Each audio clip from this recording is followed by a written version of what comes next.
To, a'udhu billahi minash shaitanir rajim, bismillahir rahmanir rahim. Kamar yadda muka sani, mai girma gwamna Dr. Nasir Idris Kauran Gwandu ya fito da wannan tsari da ciyar da al'umma lokaci na Ramadan, lokacin buɗe baki.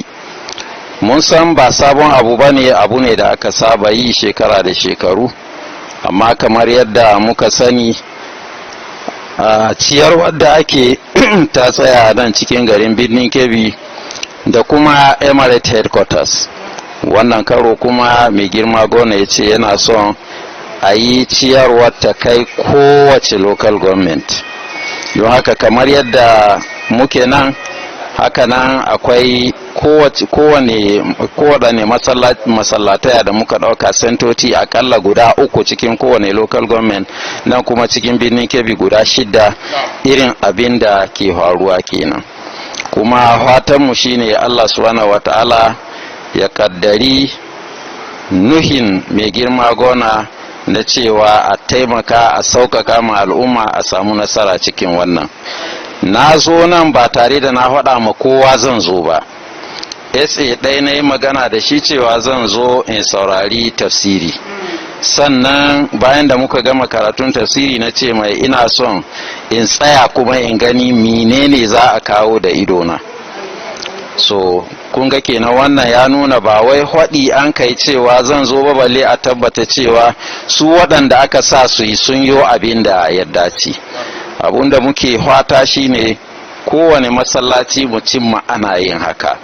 Wata rana ku yi haƙuri, za a kawo kunu da kosai, wata rana kuma sannan za a kawo dabino, za a kawo ruwa, za a kuma kawo abin da duk ya sauƙaƙa.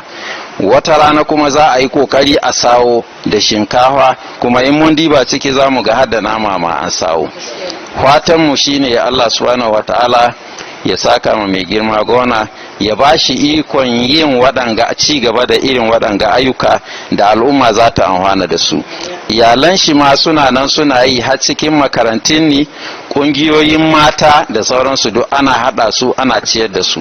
Muna fatar Allah subhanahu wata'ala ya samu dace da ladar da ake samu wurin ciyar da wasu cikin kwanaki na Ramadana, kamar yadda hadisi annabi sallallahu alaihi wasallam ya nuna, wanda duk ya ciyar da wanda ya azumi zai samu lada irin tashi, wato irin wadda wannan da ya azumi zai samu.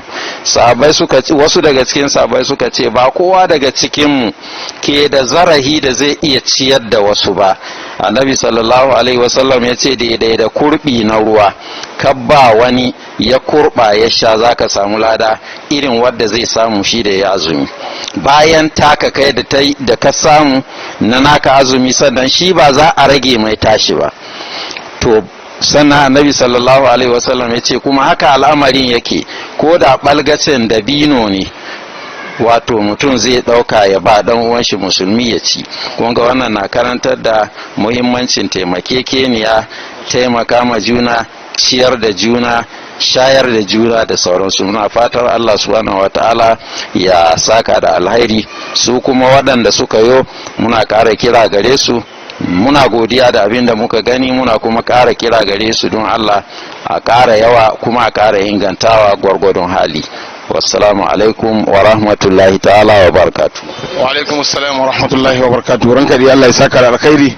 To wannan abincin mun hannanta shi ga kwamiti na wannan masallacin, sai a raba shi tsakani da Allah bisa ga yadda al'umma za su samu kowa ɗaya kada wani ya ɗauki abinda zai mutum biyu za su amfani da shi, kamar yadda aka gabata sai ga shi ga hannun kwamiti din, kuma insha Allah za a ci gaba da kawo shi daga nan har Ramadan ya kare insha Allah. Wassalamu alaikum wa rahmatullahi wa alaikum assalam wa rahmatullahi wa barakatuh. Insha Allah za a fara basuwa, kowane mutum ɗaya a bashi ruwa, a bashi paket ɗaya, kuma cikin nutsuwa ba tare da wani waso su ba ko wani abin nan zai isa, kowa zai samu, duk wanda a wurin ga.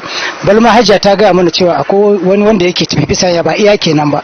Insha Allah Allah ya saka da alkhairi.